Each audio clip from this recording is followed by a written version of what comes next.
Mais fais un effort! Les chroniques du TSA. Je suis Maya et dans ce podcast au titre taquin, on va essayer de traduire le monde des atypiques à ceux qui cherchent à décoder les troubles du spectre de l'autisme et réciproquement.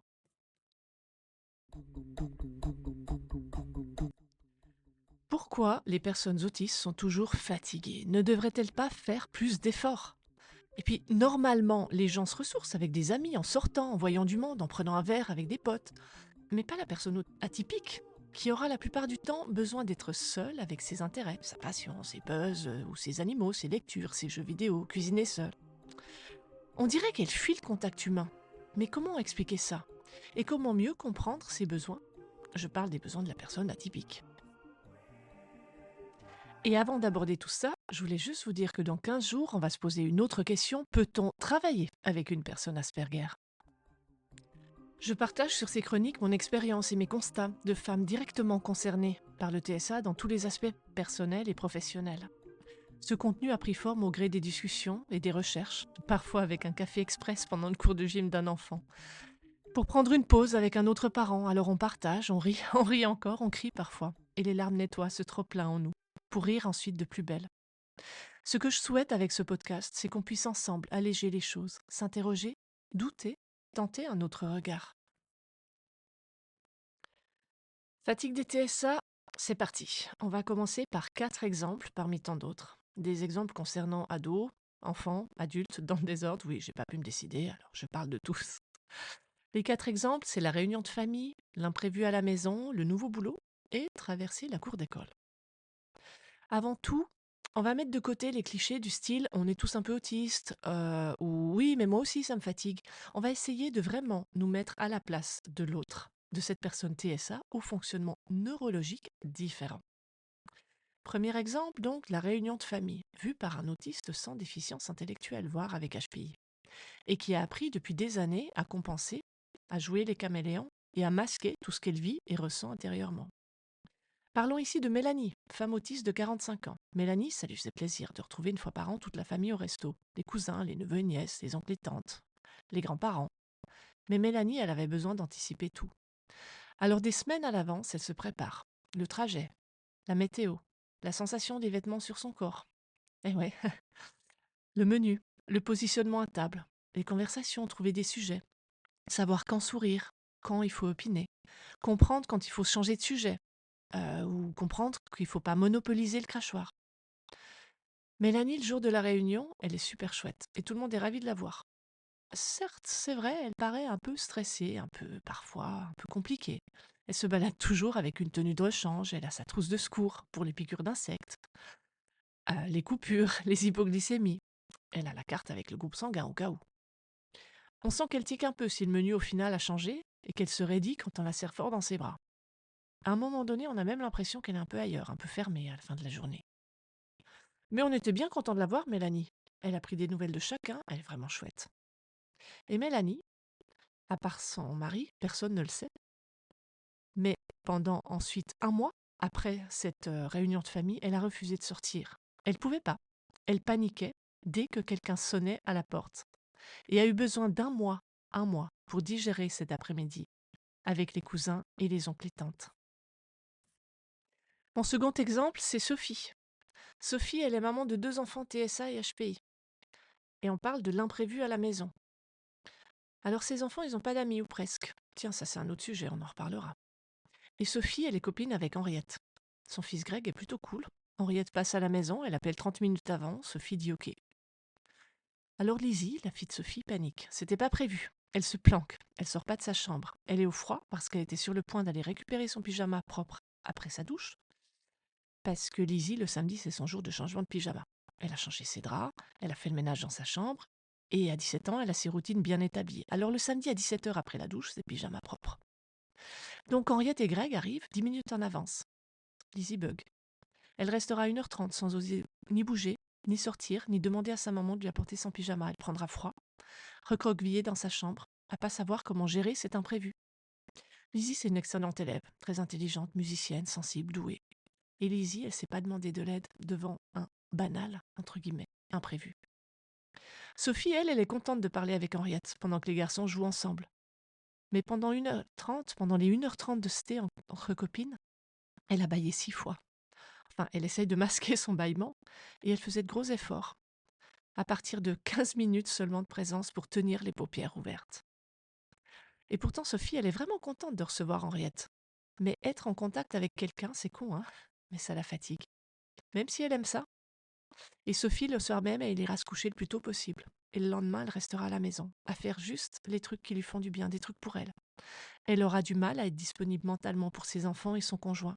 Et physiquement, encore plus. Elle est crevée physiquement parce que Sophie, la veille, elle a reçu chez elle pendant 90 minutes une copine avec qui elle a passé un super moment. Mais Sophie, ensuite, elle crie sur ses enfants pour le moindre couvert qui tombe par terre ou un éclat de rire trop fort. Parce que ces bruits déjà au quotidien compliqués pour elle, parce qu'elle est hyperacousique, ça devient d'une violence insoutenable quand elle a plus de ressources, quand elle a plus d'énergie et qu'elle est trop fatiguée mentalement. Le troisième exemple, c'est Lizzie dont on vient de parler. Donc à presque 18 ans, elle commence un nouveau travail. Sa condition de TSA est connue, respectée, acceptée. L'équipe est sympa, bienveillante, Lizzie travaille bien. Elle est hyper scrupuleuse, elle est perfectionniste et sa chef essaye doucement de lui montrer que bien, c'est suffisant. Et excellent, c'est trop long et pas nécessaire dans ce métier. Que excellent, ça prend trop de temps et que c'est pas rentable. Mais globalement, Lizzie, elle est contente, sa chef aussi, et ça se passe bien. Mais de nouveau, ça demande tant au niveau social que sensoriel de prendre en compte plein de nouveautés. Ça lui demande un effort énorme, ça l'épuise, elle n'arrive à plus rien faire d'autre. Elle aura des douleurs physiques et des insomnies tellement c'est énergivore pour elle. Alors que, on l'a vu, ça se passe super bien. Imaginez quand ça se passe mal. Et le dernier exemple, c'est celui de ma fille à l'école quand elle y allait encore, au collège. Mais ça aussi, c'est un autre sujet. Donc quand elle y allait encore, elle était tout le temps fatiguée, tellement fatiguée, épuisée, blanche avec des cernes. Pourtant, au niveau alimentation, rien à dire. Même les médecins sont contents. Rythme respecté, etc. Diplôme de la bonne maman, si, si, je vous assure. En primaire, elle passait ses récrés sur un banc à observer les autres. Elle refusait de les y rejoindre. Mais elle étudiait tout. Elle a pu m'expliquer plus tard, plus grande, qu'en fait, elle essayait de comprendre comment ils se parlaient, comment ils jouaient, les interactions, comment ils réagissaient les uns avec les autres, pour apprendre ce que elle devait faire, comment se comporter avec les autres. Elle intégrait une quantité astronomique d'informations pour pouvoir imiter les autres. Pourquoi? Pour au final ne pas être rejetée, pour s'intégrer, pour être acceptée, pour ne pas être moquée. Et à la maison, avec ses Barbies, elle rejouait encore et encore les mêmes scènes, comme un scénario qu'on répète pour avoir besoin de le digérer, pour avoir besoin à la fois de l'anticiper et ensuite de le digérer. Au collège, ça a été incroyablement épuisant pour elle, jusqu'aux idées suicidaires. Parce que rien que pour traverser la cour du collège, elle avait besoin de se préparer en imaginant toutes les interactions sociales possibles. Alors avec lui, donc si elle arrive, et si en même temps ce regard, là il y aura un geste, et si c'est un groupe, et s'il y a un autre groupe, et si c'est des plus grands, tout préparer mentalement pour savoir comment réagir à la fois physiquement, que faire avec ses mains, où placer son corps, quelles sont les expressions faciales, à quel moment elle doit sourire ou justement pas, et comment réagir verbalement, que dire, que ne pas dire, quand parler, comment parler, est-ce qu'il faut rire ou pas. Et ensuite, son cerveau passait des heures à tenter de digérer ce qui s'était passé, à classer les infos. Et vous voyez, les profs ne comprenaient pas son diagnostic de TSA, tant elle semblait normale, souriante. Elle est charmante, votre fille, elle participe en classe, elle sourit. Elle regarde dans les yeux. Et moi, je leur disais, mais 6 heures de cours, 8 heures d'absence pour récupérer, il n'y a rien qui vous choque. Parce qu'en fait, elle jouait si bien son rôle, entre guillemets, de personne, entre guillemets encore, comme les autres, qu'elle se mettait dans un état d'épuisement extrêmement dur et décompensait uniquement dans un espace sécurisé, sa famille, sa chambre. D'autres mini-exemples encore, avant de finir avec les exemples. Toujours ma fille, qui partait petite dormir en plein repas quand on avait des gens à la maison. Pourtant, elle a fait des insomnies toute sa vie, mais quand il y avait des gens, c'était épuisant. Elle n'arrivait même plus à manger ou à se tenir à table et elle allait se coucher. Mon fils, lui, il réagissait très différemment. Depuis tout petit, à la crèche, ou en sortie, en balade, pendant qu'il mangeait, pendant qu'on le changeait, il s'endormait absolument partout. Comme si son cerveau déconnectait et hop, le sommeil, c'était sa solution.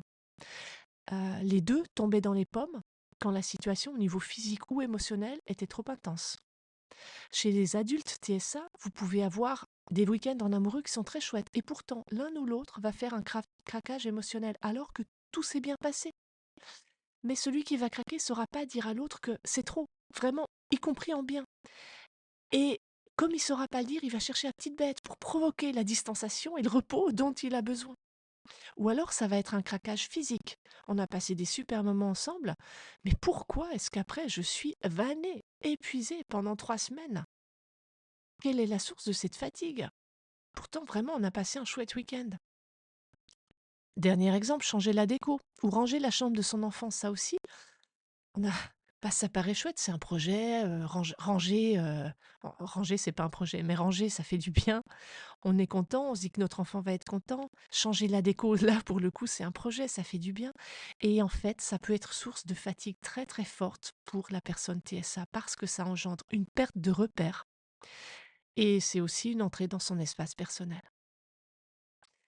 Donc finalement, ça, ce sont des exemples, qui arrivent pas forcément tous les jours. Mais la vie de tous les jours, parlons-en. Se lever, prendre son petit-déj, s'habiller, prendre le bus. Pour certaines personnes autistes, enfants et adultes, rien que ça a consommé toute leur réserve d'énergie de la journée. Si, si. Et ouais, ils sont à plat.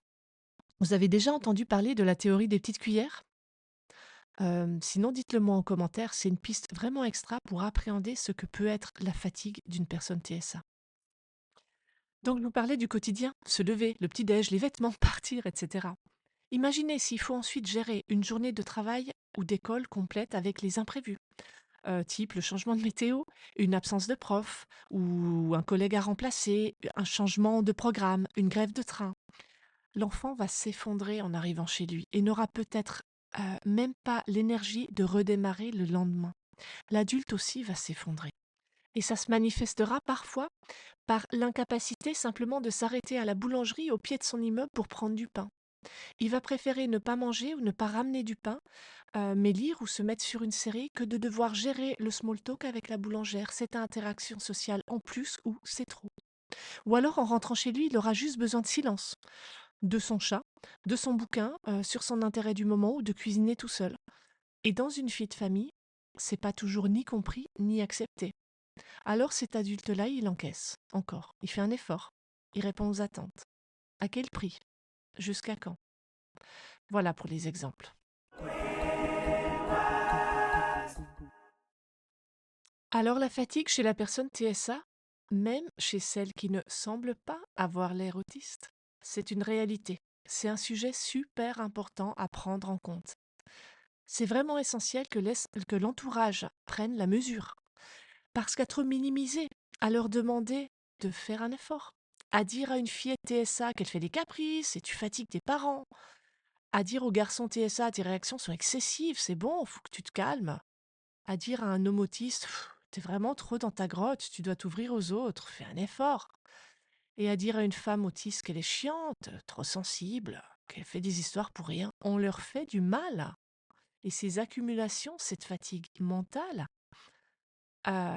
avec, je le répète, des répercussions physiques qui sont réelles, c'est destructeur. Je vais faire une petite parenthèse. Je parle ici de personnes, enfants et adultes, ayant reçu un diagnostic de TSA, sans déficience intellectuelle, parce que dans le cas de la personne avec déficience intellectuelle, c'est des profils qui sont différents, qui n'auront pas tous ces masques sociaux, ces filtres, et qui très vite va vous montrer très clairement, en général, que c'est trop. Mais je ne parle pas de personnes avec, par exemple, ce qu'on appelle un TOP, le trouble oppositionnel avec provocation. Je ne parle pas du fils non plus de votre voisine qui est super mal élevé, mais que le voisin voudrait penser surdoué. Je ne parle non plus pas de l'ado narcissique, ni de l'adulte sociopathe. Parce que oui, il y a des personnes qui en jouent, qui abusent, qui considèrent que tout tourne autour d'eux. J'insiste, je parle ici de la fatigue des personnes diagnostiquées autistes sans déficience intellectuelle, voire avec HPI. Fin de la petite parenthèse. Maintenant, mon explication, celle qui m'a permise de faire comprendre à l'entourage familial et scolaire, voire médical, de mes enfants pourquoi ces choses-là, eux, ça les fatigue autant. Voilà l'image. C'est comme si dans un cerveau classique, on était venu au monde avec un logiciel pilote. Donc ce logiciel, ça permet, dès qu'il reçoit des données, de les classer. Ça, c'est le sensoriel. Ok, ça c'est du vent, il n'y a pas de danger. Ah, cette sensation-là, c'est mon vêtement. Ça sert un peu, mais c'est ok, je risque rien. Tiens, ce bruit, c'est le bruit de moteur. Ah, il y a un frein, ça, des pneus qui crissent. Ouh, danger, il faut regarder, il faut s'arrêter. Tout ça, votre cerveau le fait naturellement. Ah bah ça, c'est ma voisine qui arrive. Ok, bon, bah spontanément, on entame une conversation sur le temps qu'il fait ou sur les dernières, sur la politique ou les derniers voisins qui ont emménagé dans l'immeuble. Bon, chez la personne TSA, ce logiciel-là, qui nous permet de faire toutes ces choses assez naturellement finalement et de classer ces infos par ordre de d'intensité, de priorité, de gravité. Bon, ce logiciel, il n'est pas fourni. On rappelle que le TSA, c'est une différence neurologique. Bon, donc, c'est comme si le logiciel n'est pas fourni. Toutes les données sont injectées dans son cerveau sans filtre, sans ordre de priorité, sans préclassement. Le vent, le vêtement qui serre, la voiture qui freine, le crissement des pneus, la voisine qui entame une discussion. Tout ça, ça arrive en même temps au même endroit et son cerveau va devoir tout seul, sans logiciel pilote, traiter ces infos-là, mettre à la poubelle ce qui prend de la place pour rien. Bon, la sensation du vent derrière l'oreille gauche, on peut l'archiver ou mettre à la poubelle. C'est pas une information à mettre au même niveau que le son du crissement du pneu. Et le son du crissement des pneus de la voiture qui arrive à fond sur le passage piéton sur lequel on se trouve, il va falloir là aussi classer ce qui n'est pas vital mais important et mettre un ordre de priorité. Ce qui est important mais pas vital, c'est le son, la gêne du son. Par contre, ce qui est vital, c'est la conséquence que signifie ce son. Et tout ça, il va falloir le mettre dans son cerveau bien avant la gêne ressentie par les vêtements qui serrent. Donc à ce stade, vous imaginez bien l'énergie de fou que ça peut prendre. Donc la fatigue. On imagine aussi si la personne est déjà fatiguée, stressée, comment elle peut bugger, rester sur place et silencieuse sans réagir alors qu'il y a un danger réel qui lui fonce dessus. Quand je dis danger réel, je pense autant à l'enfant cloué sur place, bloqué par les bruits de circulation, alors qu'une voiture arrive trop vite, mais aussi de ce type de danger qui est un groupe d'ados bêtes et méchants qui arrivent pour humilier et harceler ce gamin TSA. Ma fille aînée, après un jour de cours, elle savait pas sortir de son lit et s'habiller le lendemain. Impossible. Vous voyez votre PC quand il mouline. Normalement, quand vous installez une imprimante ou une nouvelle souris, le logiciel pilote est fourni avec. Et le PC, il sait assez rapidement quoi faire de ce nouveau périphérique qui va classer comme une imprimante, une souris ou autre. Eh bien, chez la personne autiste, son cerveau ne sait pas quoi faire de certaines données. Donc, quand il y en a trop, ça mouline, ça mouline, ça mouline. Et le PC ne peut plus rien faire d'autre, ni lancer un processeur, ni s'éteindre, encore moins ouvrir un programme, rien. Il mouline, c'est tout, c'est ça. C'est ça la surcharge, la fatigue autistique. Et ben, comme sur un PC, si on force, ça va planter. Et on va parler de crise autistique, d'effondrement autistique. Le shutdown, c'est l'effondrement intérieur. La personne, l'enfant, où l'adulte va craquer complètement intérieurement. Crise de larmes chez certains, état dépressif chez d'autres, mutisme, perte d'appétit, perte de sommeil, état émotionnel en vrac, incontrôlable, excessif. Et ça peut continuer ou partir en meltdown. Euh, Certains arrivent au meltdown sans passer par le shutdown. Le meltdown, c'est l'explosion de rage, de colère, contre soi, contre les autres, physiquement, verbalement. Alors concrètement, dans un cerveau TSA, voici notamment 8 domaines de fatigue extrême. Il n'y a pas d'ordre, hein. C'est juste pour organiser un peu les infos. Donc 1, les infos sensorielles, les sons, les contacts physiques, la lumière, l'échange d'infos ou la surcharge d'infos visuelles, les odeurs, les textures alimentaires, les textures sur le corps, le froid, le vent, le goût. Tout ça, c'est du sensoriel. Et ces infos vont arriver sans filtre, vont être plus longues à traiter. Vous imaginez ça dans une ville aujourd'hui, avec le téléphone qui bip en permanence. En 2, les infos émotionnelles, qui sont aussi plus lentes à être comprises, à être traitées. Donc la réponse de la personne TSA va parfois être justement lente, parfois décalée ou déplacée. Petite parenthèse, c'est ça qui explique le gros cliché sur, entre guillemets, «l'absence d'empathie» des TSA. Si vous voulez, on en reparlera en détail. Les personnes des TSA sont pas du tout dénuées d'empathie, elles ont une empathie différée. Petite fin de la parenthèse. Ou fin de la petite parenthèse. Numéro 3, l'intensité des émotions. On a vu à l'instant que les infos émotionnelles, je vous disais, elles sont plus compliquées à être interprétées et que la réponse peut être décalée. Mais elles peuvent être plus intenses, voire très très intenses. La personne TSA peut réagir très fortement à l'émotion de l'autre, à ses propres émotions également, et va peut-être réagir par le retrait ou alors par l'explosion, au contraire. En numéro 4, on peut parler des codes sociaux, des attentes des autres, les sous-entendus, l'attitude adaptée à ce groupe de personnes dans ce type de situation. Tout ça, c'est pas spontané chez la personne qui est sur le trouble du spectre de l'autisme. Donc, comprendre tout ça, c'est essayer de décoder les intentions de l'autre, de ne pas se faire avoir, de ne pas se faire ridiculiser, plus grave, de ne pas se faire abuser. C'est vachement compliqué. Et ça requiert beaucoup, beaucoup d'énergie. En 5, la personne TSA va aussi dépenser énormément d'énergie pour masquer sa propre normalité, pour s'adapter à ce qu'elle attend d'elle, à ce qu'on attend d'elle, pour donner une réponse, une attitude socialement attendue, correcte. Donc l'adaptation sociale, hem, c'est un point aussi de très, très grande fatigue de la personne TSA, en particulier quand c'est une personne à haute déficience intellectuelle qui a très jeune compris ce qui est toléré ou non, attendu ou non en termes d'attitude et qui a développé des mécanismes d'adaptation, de masquage, de camouflage très tôt. En 6, un autre truc très fatigant pour eux, heu et pour, les parents de personnes TSA, si on parle d'enfants, c'est la fatigue de constamment devoir soit encaisser les clichés, les remarques, soit expliquer, justifier pourquoi on est comme si on demande ça, pourquoi l'enfant fait ci, pourquoi il a besoin de repos, de silence, d'être prévenu avant d'être touché, pourquoi c'est quand même bien, de pas lui imposer des imprévus et de lui expliquer, et de le prévenir. C'est épuisant. Que vous soyez TSA ou que vous soyez aidant, parent, familier d'une personne TSA, c'est dur. Et le dernier point, et pas des moindres, c'est l'anxiété, évidemment. L'anxiété, elle peut venir des 7 points précédents, mais souvent, on va y ajouter l'anxiété de l'avenir, des choses à gérer, d'un monde réellement anxiogène. La personne TSA, même l'enfant TSA est très anxieux de tout ce qui l'entoure.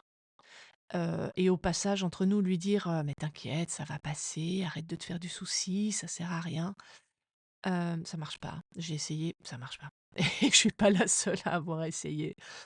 Mon fils a 4 ans, il a fondu en larmes en voiture un jour. Ça faisait 1 an qu'il parlait d'avoir un restaurant quand il serait grand. Et il éclate en sanglots en me disant: «Mais comment je vais trouver un lieu? Comment je vais avoir des salariés?» Ça le mettait dans un état de panique assez étonnant à cet âge-là. Et la crise d'angoisse ne s'est calmée que quand, plus tard à la maison, on a pris un papier. Je lui ai expliqué que pour le local, très concrètement, il pouvait louer, acheter un terrain et construire en lui expliquant les coûts, les avantages, les inconvénients de chaque solution. Il posait plein de questions.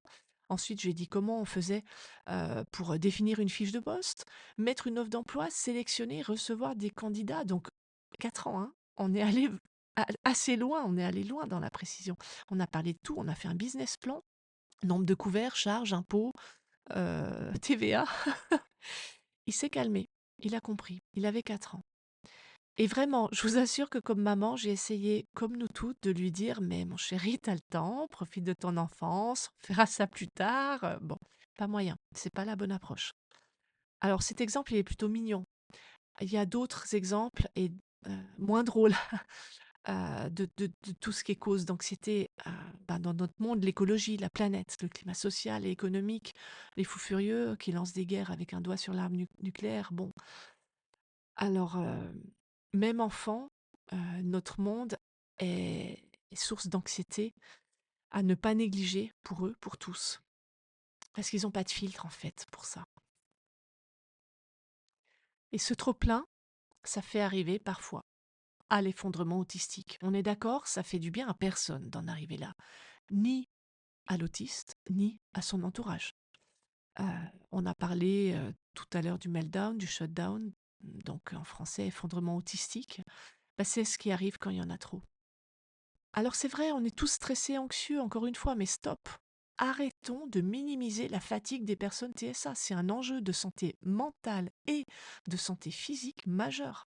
Les conséquences sur le mental et le corps de ces trompe-l'œins sont vraiment lourdes. Un effondrement autistique, qui soit intériorisé ou qui parte en explosion, n'est pas anodin. Au passage, est-ce que vous saviez que les personnes TSA ont été longtemps et trop souvent sous-diagnostiquées au siècle dernier? Parce que siècle dernier, je parle d'il y a 20 ans, hein, pas d'il y a 120 ans. Euh, et ils avaient une espérance de vie plus courte parce qu'on voyait d'abord l'anxiété, la dépression, tous ces trucs, toutes ces comorbidités à l'autisme, et on mettait beaucoup de pathologies physiques sur le dos de la somatisation. C'est triste, hein? Alors, ce que j'ai envie de vous dire, c'est que quand la personne atypique se fait à elle-même et vous fait le cadeau de dire non, ou de dire j'ai besoin d'être seule, je veux pas venir à cette réunion de famille, là c'est trop. Ou alors j'ai besoin de temps, j'arrive pas à m'impliquer dans cette relation pour le moment. Ou je suis pas en capacité de t'aider sur ce projet, etc. Respectez-la. Parce que sinon, ouais, elle pourrait continuer à donner le change, à vous donner ce que vous attendez d'elle, sa présence, son sourire, son implication, recevoir les amis, passer des bons moments, faire les activités familiales. Mais en fait, elle se détruit, elle, intérieurement. Ça lui fait du mal. Et quand elle vous dit qu'elle a besoin de s'isoler, ça veut pas dire je t'aime pas. Quand elle vous dit non, ça veut pas dire je t'aime pas. L'autre, en face, on doit pouvoir l'entendre. C'est ultra précieux quand une personne atypique est capable de dire j'ai besoin de m'occuper de moi et d'être seule.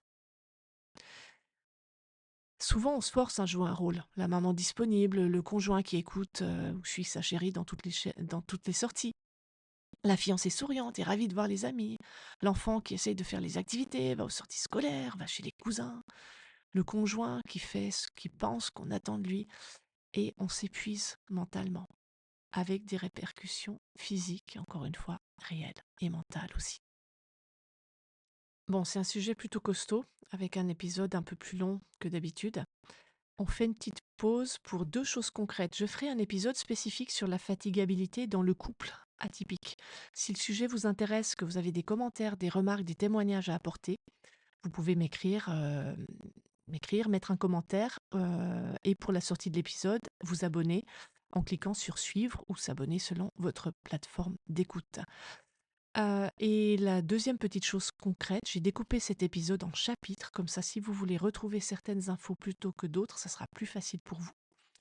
Ou plus facile pour partager un moment qui vous paraît important. J'espère que ce média pourra être pour vous un moyen de comprendre et d'accepter votre propre fonctionnement si vous êtes TSA et de favoriser la compréhension et la communication avec votre entourage. Allez, on passe au concret. On a bien compris maintenant que la fatigabilité autistique, c'est une réalité. Bon, on en fait quoi? On fait quoi avec ça? Voilà 8 pistes pour la personne autiste. Ensuite, je vous donnerai quelques pistes, 9, je crois, une de plus, si vous êtes l'entourage de cette personne. Donc, pour la personne autiste, 1. Organisation. Pour la fatigue mentale, liée au niveau de concentration, par exemple, vous pouvez prendre le temps de ranger, d'organiser, de classer votre agenda, d'organiser vos idées. C'est encore plus important si vous êtes TDA, HPI, etc. Et surtout, faites des pauses. Ça paraît simpliste, hein, et oui, c'est simple, mais ça aide.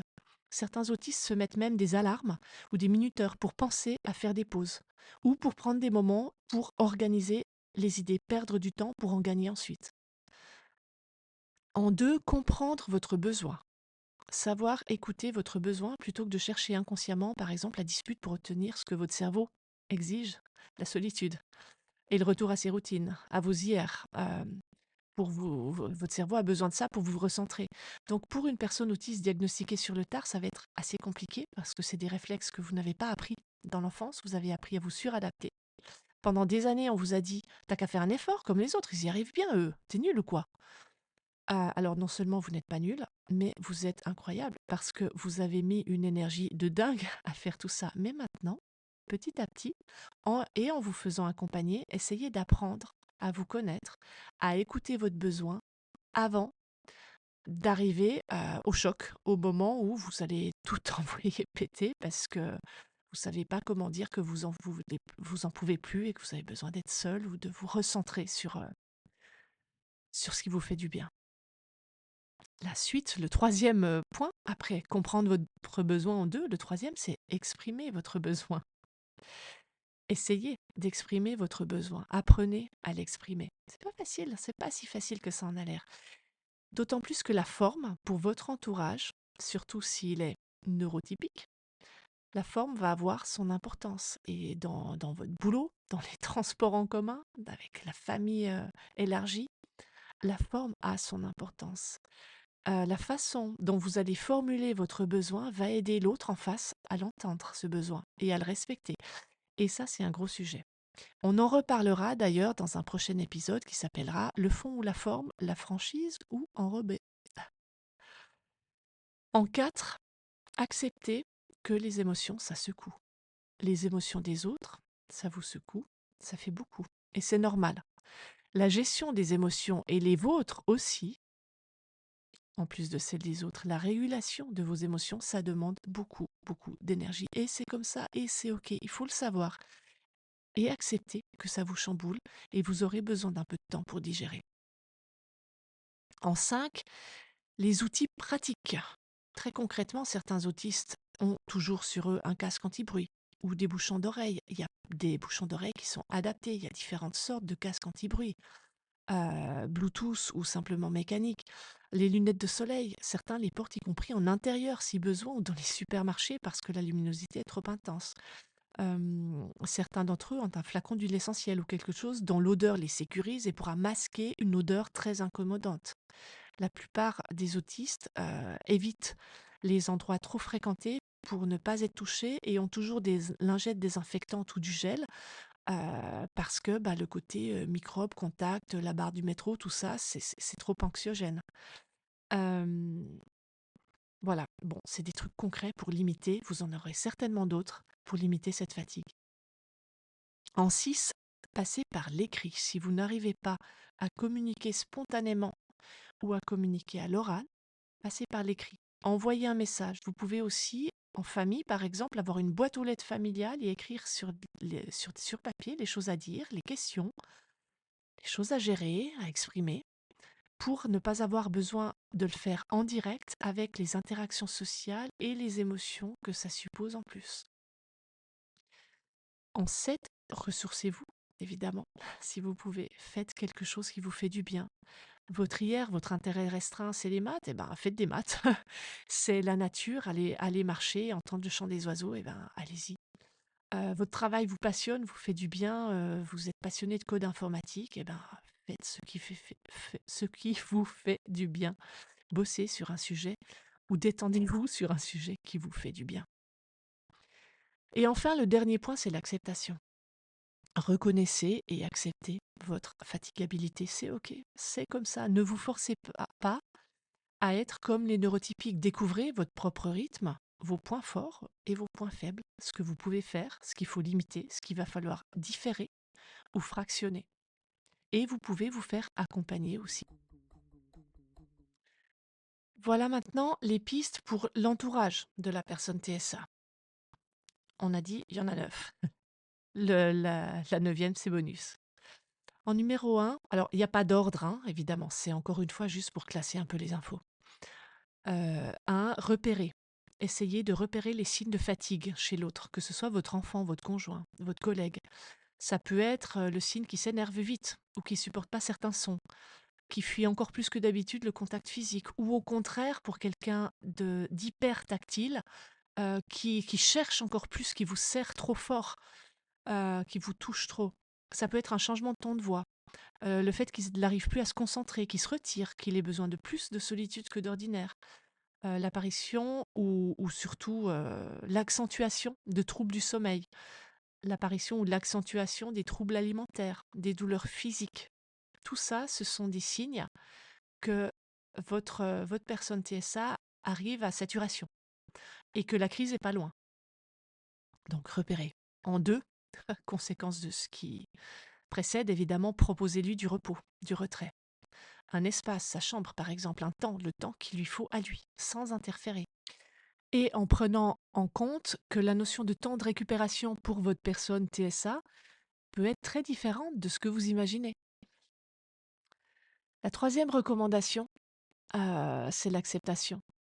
Lorsque votre enfant ou votre conjoint autiste prend la peine de vous exprimer un besoin, on en a parlé tout à l'heure, soyez conscient du chemin qu'il a fait pour en arriver là, pour réussir à vous exprimer son besoin, même si c'est maladroitement. Et tâchez de ne pas le prendre comme un rejet, mais vraiment de l'entendre comme un cadeau. L'autre m'aime suffisamment pour ne pas me jouer la comédie. Parce que votre personne TSA, souvent, depuis longtemps, elle a un masque social et elle sait jouer et jouer son rôle social à l'extérieur. Donc là, votre enfant, votre conjoint, votre mère, votre frère vous aime suffisamment pour pas vous jouer la comédie, vous exprimer un besoin. Il a suffisamment ou elle a suffisamment confiance en vous pour vous dire: «J'en peux plus, c'est trop, laisse-moi». Votre conjoint vous aime suffisamment pour vous dire: «J'ai besoin d'être seul, j'ai besoin d'espace». Acceptation. Et 4, l'adaptation. Donc accompagner votre personne autiste dans la prise en compte de ses propres sensibilités sensorielles, par exemple. Dans la mesure du possible, ne pas emmener votre conjoint autiste dans un concert de hard rock, ou votre enfant dans un tram bondé ou à la surboom des voisins. Je ne sais pas si ça se fait encore les surbooms d'ailleurs. Numéro 5, la clarté. Répondez aux questions clairement. Si vous êtes aux urgences et que la personne TSA veut savoir ce qu'on va lui faire, expliquez-lui. Ne la laissez pas dans l'imprécision avec des non, t'inquiète pas, ça va aller. Et quel que soit le contexte, parlez simplement, clairement, en évitant les sous-entendus, l'implicite. Soyez factuel et bienveillant, évidemment. En numéro 6, l'espace. Respectez son espace. Demandez avant d'aller dans sa chambre.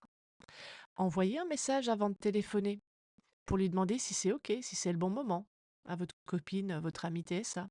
Ça peut paraître idiot, mais testez, vous verrez à quel point ça va soulager la personne en face d'être prévenue et d'avoir aussi la possibilité de vous dire OK maintenant, ou non, c'est pas le moment, ou dans 4 minutes. Oui, ils sont précis en général. Numéro 7, les routines. Revenez aux routines, ou alors laissez la personne dans ses routines. C'est ce qui va la recentrer, c'est ce qui va l'apaiser, lui permettre de diminuer l'anxiété et la fatigue. Laissez la personne passer du temps, beaucoup de temps, dans ses intérêts restreints ou dans des trucs qu'il passionne en ce moment. La routine, elle est essentielle pour la personne autiste. Parce qu'en fait, en augmentant, grâce à la routine, la prévisibilité de ce qui va arriver, ça va lui permettre de réduire son anxiété. Et au passage, on rappelle que l'anxiété, c'est un trouble, que c'est un trouble médical, que c'est pas juste une inquiétude qui va passer avec un gros câlin ou en lui disant t'inquiète, ça va aller. Non, l'anxiété, ça fait vraiment des dégâts. Donc, tout ce qu'on peut faire pour réduire l'anxiété de nos personnes TSA, s'il vous plaît, faisons-le. Et entre nous, encore, c'est tout bénéfice pour vous aussi, hein, parce que votre enfant, votre collègue, votre élève, votre conjoint, votre patient TSA, s'il est moins anxieux, ça va quand même être sacrément plus confortable, y compris pour vous. 8, la compréhension du besoin de contrôle. Alors, la fatigue, elle est souvent engendrée par les imprévus, la perte de contrôle, on a vu plein de choses. Votre personne autiste, lorsqu'elle est fatiguée, voire quand elle est sur le point de faire une crise autistique, un effondrement, va peut-être se réfugier dans sa bulle et fuir tout contact, toute relation.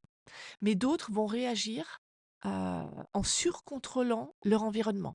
Alors, c'est assez désagréable, mais c'est explicable. Vous voyez Sheldon dans Big Bang Theory, sa manie de tout contrôler, bah ouais, c'est pas hyper agréable pour l'entourage. Mais quand on comprend pourquoi, On avait dit qu'on mangeait à telle heure, on avait dit, que ça c'était à qu'on devait le ranger comme ça, pourquoi c'est changé? Monsieur le professeur, vous avez dit qu'on faisait l'examen, sur tel truc et en 2e heure, c'est pas acceptable de le faire en 3e heure. Alors quand on comprend pourquoi, la personne autiste, elle est parfois dans un mode, moi ce que j'appelle le mode hyper contrôle, ça va être plus facile à vivre. Mais également pour éviter d'avoir en face de vous un tyran en herbe, vous pouvez donner des choix, des options qui vont permettre à cette personne de contrôler son environnement et son quotidien pour pouvoir baisser son niveau d'anxiété sans pour autant être un tyran ou tout vous imposer. Et voilà, on arrive au dernier point, le 9e, zéro jugement. Je répète, zéro jugement. Si vous êtes le proche, famille, professeur, moniteur, ami, ostéopathe, que sais-je, d'une personne dont vous ne comprenez pas le diagnostic, ou vous ne comprenez pas toutes les adaptations ou tous les aménagements qui tournent autour de cette personne. Alors, voilà ce que j'ai envie de vous dire en toute tendresse, parce que si vous écoutez ce podcast, c'est que vous avez envie de comprendre, d'aider. Donc, c'est pas parce que vous ne voyez pas l'autisme et les difficultés qu'ils ne sont pas là. Gardez à l'esprit que des hautes capacités intellectuelles masquent très fréquemment les caractéristiques autistiques. Parfois, c'est l'inverse. Les caractères autistiques vont masquer les hautes capacités intellectuelles. Et surtout, surtout, souvenez-vous que c'est une différence qui est souvent invisible. Mais invisible ne veut pas dire qu'elle est absente. Les effondrements, si vous les voyez pas, eh ben, les parents ou le conjoint de la personne TSA, eux, ils les vivent. Ce sont eux qui sont les aidants, qui sont les soutiens de la personne TSA. Invisible à votre regard, mais ça se passe dans le secret de la maison, dans un lieu de confiance. Il y a des effondrements qui sont vraiment raides. Alors simplement, s'il vous plaît, ne mettez pas en doute ce qu'on vous explique.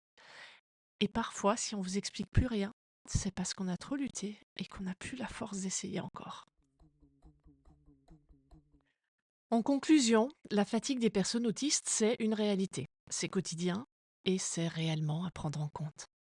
Si on arrive dès l'enfance à la respecter, à la comprendre, à donner à l'enfant les moyens d'exprimer quand c'est trop, ça va être beaucoup plus facile pour lui plus tard. Et dans l'immense majorité des cas, franchement, c'est pas grand-chose ce dont ils ont besoin pour respecter, comprendre et prendre en compte cette fatigabilité. Ça peut être le respect de la routine, prévenir les changements, laisser du temps pour se remettre des imprévus ou des situations stressantes, respecter leur bulle, qu'elle soit physique, leur chambre par exemple, ou mentale, le fait d'être indisponible émotionnellement pour l'autre. Parce qu'à l'inverse, trop présente, elle va devenir oppressante, cette fatigue, et elle va favoriser le développement d'autres difficultés et des comorbidités. Ne la minimisons pas. Rappelons-nous qu'un cerveau TSA n'a pas de logiciel pilote et doit se débrouiller tout seul et sans filtre de classement, avec une tonne d'infos tous les jours. Mon regard sur le sujet, c'est celui de quelques décennies avec l'autisme. Ces chroniques ne sont pas médicales, évidemment, il s'agit d'un partage, comme un café virtuel. N'hésitez pas à poser vos questions et à commenter si vous êtes d'accord ou pas d'ailleurs. Ces chroniques sont le fruit de mon travail, de mon expérience. Elles sont faites pour être partagées. Évidemment, pas de réutilisation sans mon accord express. Vous pouvez me contacter si vous voulez en savoir plus ou pour utiliser mon contenu ou pour me demander d'intervenir. J'emploie parfois des termes qui sont courants dans le monde de l'autisme, mais si vous commencez à vous renseigner et que vous ne les connaissez pas encore, eh ben c'est ok, c'est normal, et posez-moi vos questions ou regardez sur votre moteur de recherche préféré. Parce qu'ici, on navigue ensemble dans cette autre façon d'être et de vivre les choses, avec pour but mieux se comprendre, mieux se respecter et mieux s'entendre. Alors les hormones du bonheur remontent, on se sent un petit peu mieux et on repart dans la course de la vie avec nos atypiques family et les intervenants autour de nos proches. C'est la fin de ce nouvel épisode. Merci de l'avoir écouté jusqu'au bout. Il était long celui-là. C'était nécessaire. Et si ce podcast vous a fait du bien, transmettez-le à votre entourage, laissez-moi un petit commentaire ou un like, une petite étoile, ça le fera ressortir dans les algorithmes et peut-être qu'il sera visible, trouvé et qui fera du bien à d'autres personnes. D'ailleurs, pour partager cette chronique, c'est très simple. En fait, il suffit de cliquer sur le bouton « Partager » de votre plateforme d'écoute. Vous pouvez aussi écouter cet épisode et les suivants sur YouTube, Spotify, dans l'onglet podcast de Spotify, c'est gratuit. Dans Apple Podcast, c'est une app qui est déjà sur votre iPhone et qui est gratuite aussi, ainsi que sur Deezer, Podcast Addict et Amazon Music. On se retrouve samedi en 15 pour le prochain épisode. Peut-on travailler avec des Asperger?